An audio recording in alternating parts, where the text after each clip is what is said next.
Welcome back.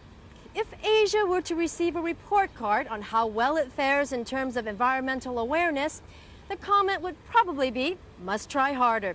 Most cities in the region are smog-laden, rivers are polluted, land contaminated by waste. But all is not lost. Hong Kong is home to a husband and wife team who are hoping to change attitudes to being green.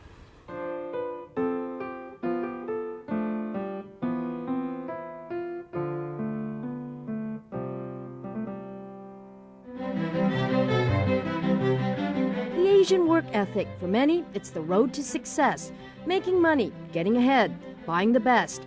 But for some, security isn't having a better financial future.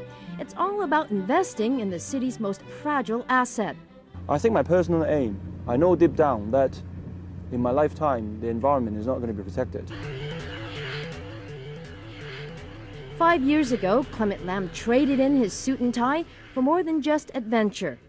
I've seen, on television many times about Greenpeace, protecting the sea, protecting the whales. At that time, I thought they were a little bit crazy, but doing the right thing, doing meaningful stuff. And then, when I had the opportunities, I saw on the newspaper ad that Greenpeace was looking for a fundraiser. Since then, the 32-year-old hasn't looked back. I worked in a hotel, I worked in a commercial firm. After a while, I lost all the interest in making money for the sake of making more. For some, big companies out there, life becomes very dull. It's a similar story for Phoebe Low. Her day job is managing a clinic, but in her spare time, she does volunteer work for green projects. Today, the 31-year-old puts her culinary skills to the test in the galley of a Greenpeace training ship, being prepared for an environmental boat tour in Asia. The training is very busy. I have to cook every day when I woke up. It's more like an intense cooking experience for me. Like cooking for 30 people is really something. It's not like you have to be very efficient, you have to be fast, you have to be enough food for everyone happy. So it's quite intense, actually. Clement and Phoebe have much in common. The two are husband and wife, and both recently took part in a Greenpeace survival training course in Hong Kong waters. When you step off the boat, you're going to have the buoyancy of the water that's going to push the jacket up.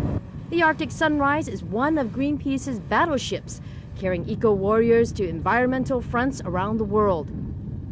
This time, the focus is Asia, where the growing toxic waste will be highlighted. The 4-month-long tour will kick off in November with stops in India, Thailand, the Philippines, Hong Kong, and Japan. Prior to that, we need to work with the local groups of the whole of Asia in training to assist them with campaign strategies. The strategy course covers how to literally drive the green message home. It's a very subtle speed and steering control. You've got to at the right speed with the wave. For eco-warriors, the stakes can be high. Take the physical training. It's demanding and sometimes dangerous. He has been climbing and jumping into the water for all his whole life, since his childhood. So I don't really worry about that.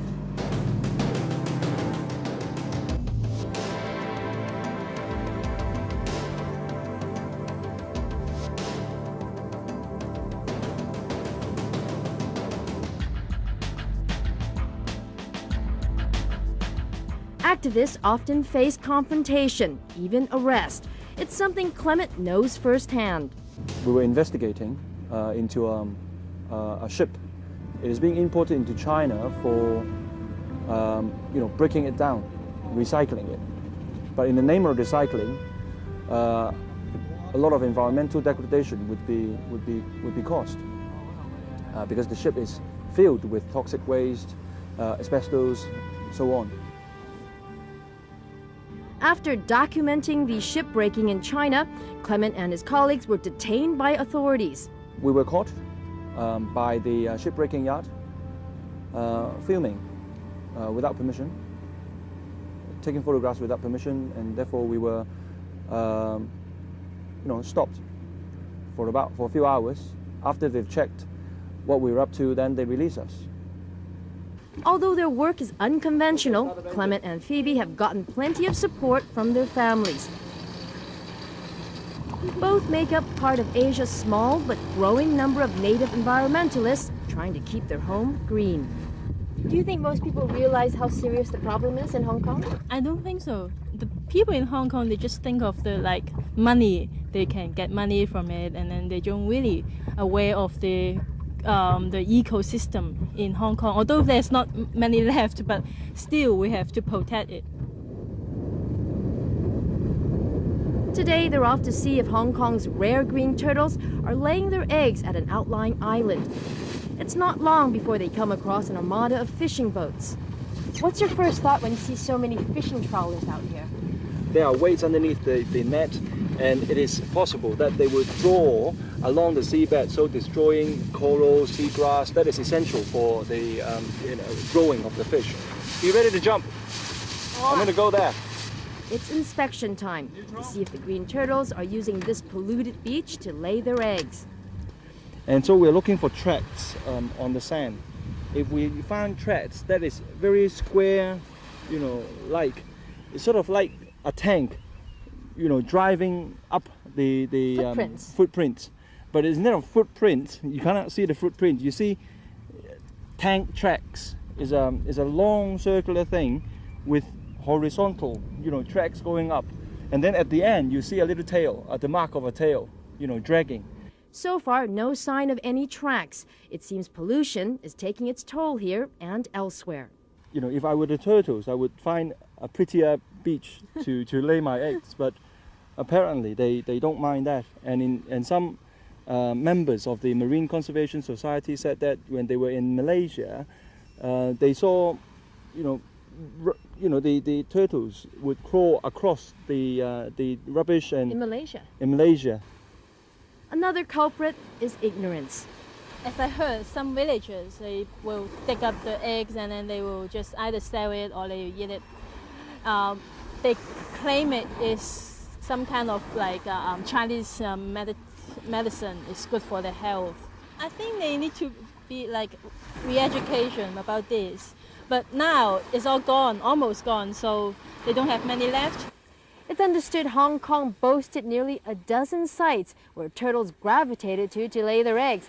Today, only one site has been confirmed as a nesting ground. That particular site is the only one that's protected in Hong Kong. After a 10-minute boat ride, we arrive at Sam Wan. Yeah, that's the beach over there. That has just been protected this year. Just this year? Just this year. So every year, between the end of June to the beginning of October, nobody is allowed to go onto the beach, no matter if it's daytime or nighttime. For conservationists, it's a small but significant step. The move may have come too late for the green turtles, but Clement and Phoebe know it's at least a start in environmental awareness among politicians and the public. Of course, we're talking about long-term work. If after the Asia boat tour, we can do enough follow-up work politically, economically, and at a public level, I am optimistic about Asia.